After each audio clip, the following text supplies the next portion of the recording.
मैसूर से लगभग 16 किलोमीटर दूर नंजनगुड़ के नाम से प्रसिद्ध जगह की बाहरी सीमा पर एक शिव भक्त रहता था। उसका नाम मल्ला था। वह किसी धार्मिक परंपरा से नहीं जुड़ा था और पूजा ध्यान के नियम नहीं जानता था, लेकिन बचपन से ही आंखें बंद करने पर उसे सिर्फ शिव दिखते थे। शायद उनके लिए भक्त एक ठीक शब्द नहीं है। उनके जैसे लाखों लोग हैं जो एक तरह से शिव के बंदी है। उनके पास कोई और चारा ही नहीं है। शायद मैं भी उनके जाल में फंस गया। हम उनकी खोज नहीं कर रहे थे। हम ऐसे घमंडी थे कि कोई खोज कर ही नहीं सकते थे, लेकिन उनके फंदे में फंस गए थे। शिव एक शिकारी थे। वे न सिर्फ जानवरों को फांसते थे बल्कि मनुष्यों पर भी फंदा डालते थे। मल्ला भी ऐसे ही थे।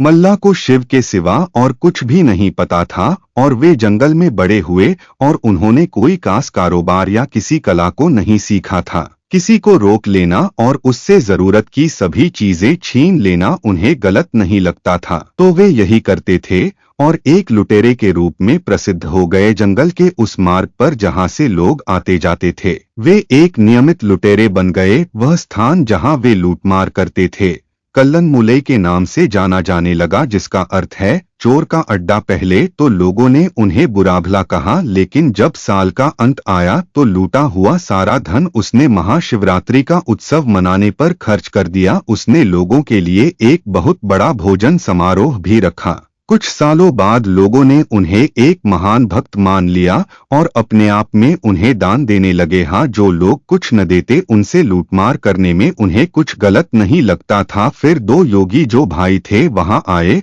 और उन्होंने इस आदमी को देखा जो एक लुटेरा था और साथ ही महान शिव भक्त भी। वे उनसे बोले, आपकी भक्ति महान है, लेकिन आप जो कर रहे हैं उससे लोगों को तकलीफ होती है। उन्होंने जवाब दिया, मैं यह सब शिव के लिए कर रहा हूँ, तो इसमें समस्या क्या है। तब उन योगियों ने मल्ला को ठीक से समझाया, उन्हें अलग बैठाया और उन्हें कुछ व्यवस्था की बातें सिखाईं। उन्होंने उस जगह का नाम कल्लन मुलई से बदलकर मल्लन मुलई रख दिया। आज भी वह जगह मल्लन मुलई के नाम से जानी जाती है। वहां उन्होंने महाशिवरात्रि का जो उत्सव शुरू किया वह अब उस स्थान की एक बड़ी परंपरा बन गया है। योगियों के साथ बैठने और लूटमार छोड़ देने के 1.5 साल के अंदर ही मल्ला को महासमाधि प्राप्त हो गई।